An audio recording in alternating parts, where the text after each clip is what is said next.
అలా Telugu Desam party Janasena BJP కావాల్సినట్టు అక్కడ పాచికలు పని అని చెప్పి మా పార్టీ కానీ జగన్మోహన్ రెడ్డి గారిది కానీ మాది కానీ అభిప్రాయం. అదేవిధంగా రేపు రాబోయే రోజుల్లో ఈ 6 నెలలు కూడా కొంత టైం ఇచ్చి చూద్దాము. ఆ తర్వాత చంద్రబాబు నాయుడు చెప్పినటువంటి దొంగ హామీలని ఎట్టి పరిస్థితుల్లోనూ నెరవేర్చలేడు. ఎందుకంటే ఇవాళ చూసాం సూపర్ 6 అని పెట్టాడు. ఆ సూపర్ 6లో 18 సంవత్సరాలు దాటినటువంటి ప్రతి మహిళకి 1500 పెన్షన్ ఇస్తా అన్నాడు. రేపు 1వ తారీఖు ఇస్తున్నాడా? దాని గురించి మాట్లాడట్లా. 3 గ్యాస్ సిలిండర్లు ఇస్తా అని చెప్పాడు. దాని గురించి మాట్లాడట్లా. బస్సుల గురించి మాట్లాడట్లా. అదేవిధంగా బీసీ కానీ ఎస్సీ కానీ ఎస్టీ కానీ వర్గాలకి 50 సంవత్సరాలు దాటిన వాళ్ళకి పెన్షన్ ఇస్తానని చెప్పాడు సూపర్ 6లో. దాని గురించి మాట్లాడట్లా. అది ఎప్పుడు ఇస్తాడో చెప్పట్లా.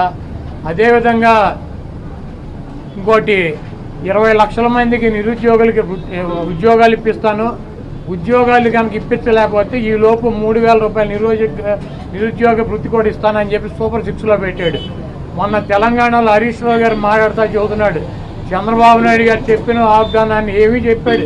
1000 రూపాయలు ఈయన పెంచింది. ఇప్పుడు వచ్చి 3000 ఆల్రెడీ ఇచ్చేది జగన్మోహన్ రెడ్డి గారు 3000 ఇస్తా అంటే ఈయన వచ్చి 1000 ఇచ్చాడు. మీరు అక్కడ 2000 ఇస్తా అంటే రేవంత్ రెడ్డి 4000 చేయాలి కాబట్టి అక్కడ ఇబ్బంది పడుతూ ఉంటాడు.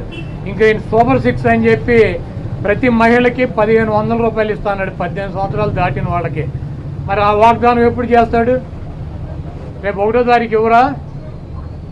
కాబట్టి తెలుగుదేశం పార్టీ ఆయన ఇచ్చినటువంటి వాగ్దానాలను చంద్రబాబు నాయుడు చేసినటువంటి వాగ్దానాలని పక్కదారి పట్టించడానికి ఊరికినే నిన్నేమో పోలవరం వెళ్ళి వచ్చాడు సోమవారం, మళ్ళీ గురువారం ఏమో అమరావతి వెళ్ళి వచ్చి అక్కడ ఎన్ని తిరిగి ఈయన కాలక్షేపం కబుర్లు కాలక్షేపం మాటలు ఊరికినే ఆయన వెళ్ళి అటు ఇటు తిరిగి రావడం తప్పించి ఎప్పుడు నువ్వు సూపర్ 6 అమలు చేస్తున్నావు స్పష్టంగా చెప్పాలని చెప్పి మేము డిమాండ్ చేస్తున్నాం. ఇప్పుడు ఇది ప్రజాస్వామ్య దేశం. ఎవరిని టార్గెట్ చేసుకున్నప్పుడు నేను పోయినంత మాత్రాన నన్ను టార్గెట్ చేస్తే వైఎస్ఆర్ కాంగ్రెస్ పార్టీ ఏం ఆగదు. జగన్మోహన్ రెడ్డి గారు ఇంటికి కూడా వీళ్ళు ఏం పీకలేరు. నన్ను కాదు జగన్మోహన్ రెడ్డి గారినే టార్గెట్ చేస్తారు. ఇక్కడ మీరున్న సెక్యూరిటీ అంతా తీసేసి గన్మెన్లను తీసేసి ఇంకా 15 రోజులు ఎలక్షన్ జరగలేదు, కమిటీ సిఫార్సులు రాలేదు, ఇక్కడ మొత్తం అంతా కూడా సెక్యూరిటీ తీసేశారు కదా.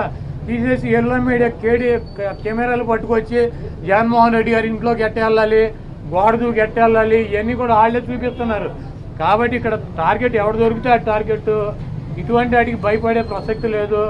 ఎవడెవడికి టార్గెట్ ఎవడెవడి చేతులు ఏం రాసి ఉందో అవన్నీ పైన ఉన్నటువంటి భగవంతుడు నిర్ణయిస్తాడు. ఎవరి టార్గెట్లు ఎవరికి ఏమవుతుందో చూద్దాం రాబోయే రోజుల్లో. అదేవిధంగా ఋషికొండలో కట్టినటువంటి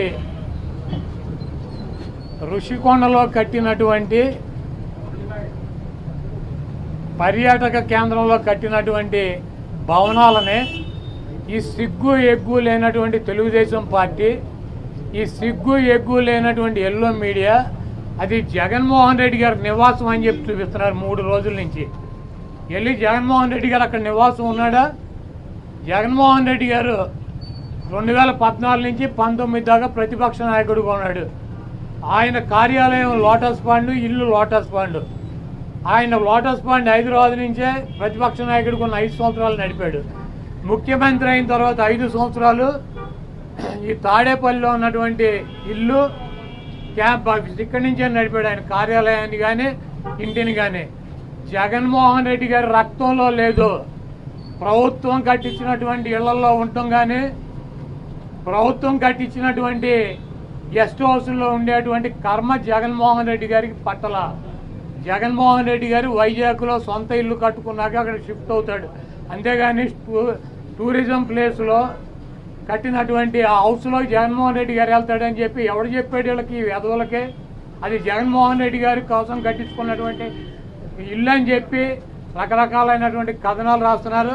అది ఒక అంతర్జాతీయ రాజధానిగా తీర్చిదిద్దాలన్నదే వైఎస్ఆర్ కాంగ్రెస్ పార్టీ లక్ష్యం. దాన్ని రాజధాని చేయాలన్నదే ఆ రోజు నిర్ణయించుకున్నాం. కాబట్టి అక్కడ ఇంటర్నేషనల్ సెమినార్లు జరుగుతున్నాయి.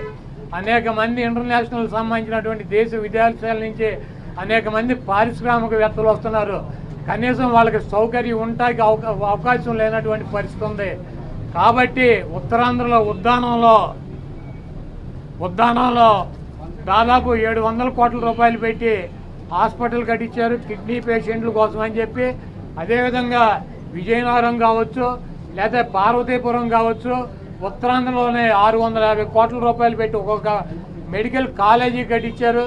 అదేవిధంగా టూరిజం ప్లేస్లు అంతర్జాతీయ సంస్థలు కానీ వ్యక్తులు కానీ వచ్చినప్పుడు అక్కడ ఒక విధి ఉండాలని చెప్పి ఒక మంచి భవనాన్ని నిర్మిస్తే 7 బిల్డింగులు అయ్యి, ఒక బిల్డింగ్ కాదు 7 బిల్డింగుల్లో జగన్మోహన్ రెడ్డి గారు ఉండరు.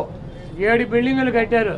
ఆ 7 బిల్డింగుల్లో 7 బ్లాకుల్ని చూపించేది జగన్మోహన్ రెడ్డి గారు 450 కోట్ల రూపాయలు పెట్టి ఇల్లు కట్టుకున్నారని చెప్పి ఈ దుర్మార్గమైనటువంటి ప్రచారం చేస్తున్నారు.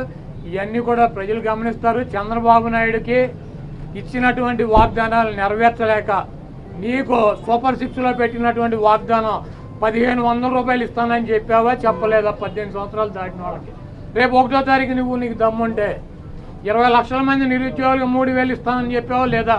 దాని గురించి చెప్పండి. నువ్వు దొంగ వాగ్దానాలు చేసి అధికారంలోకి వచ్చావు.